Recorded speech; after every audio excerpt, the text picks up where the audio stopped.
Shalom Akim. I want to give all praise to the Most High God. Kahalo Yahweh, Ba'ashem Yahweh Shai, Ba'ashem Rakakadash. I'm back to you again with another straight to the point moment, and it's just dealing with the lunar count and then the full moon. I'm gonna read the book of Ecclesiasticus, chapter 43, verse 7. I read down to verse 9.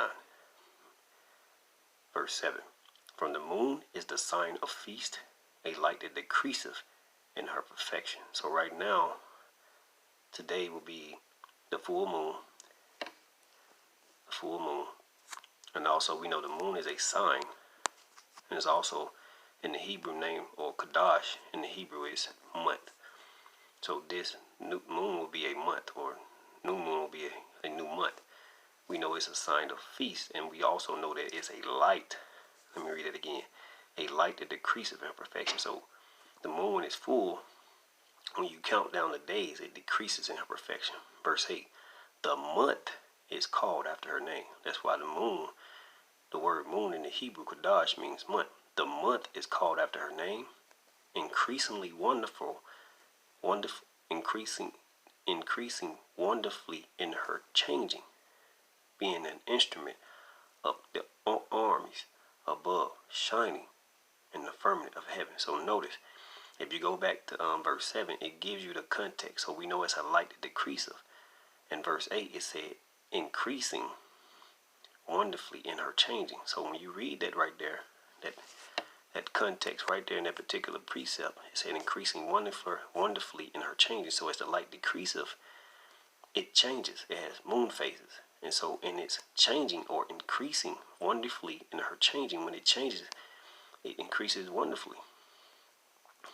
I know that may sound a little bit strange, but when you read it, you have an understanding of the context. When it said increasing wonderfully in her changing, being an instrument of the armies above, shining in the firmament of heaven. So we see this as a light. It decreases in perfection. That's the context. Decreases, and then as it decreases, it increases wonderfully in her changing. I mean, as it changes, it changes wonderfully, and it's increasing wonderfully in her changing.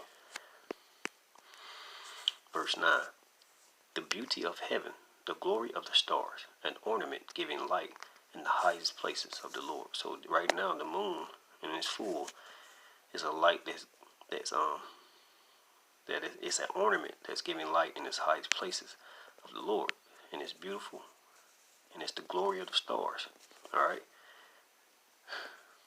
Verse 10. At the commandment of the Holy One, they will stand in their order and never faint in their watches. So there's precepts back in Jeremiah that says, just paraphrasing, that if the ordinances of heaven, if they were to go away, then Israel will no longer be a nation or a people to the Most High God. It will no longer exist to the Most High God. So as long as we have those ordinances in the sky, as long as the Most High has His covenant with us, as long as He keeps His promises for our salvation and saving from our enemies in the kingdom, then we know that the Lord is a man that changes not.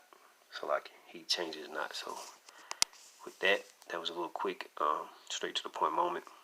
I wish I could articulate a little bit better, but I'm going back and forth with my son. So I want to give all praise to the Most High God. Call all Yahweh, Ba'ashem Yahweh Shai, Ba'ashem Rakakadash, and death to America.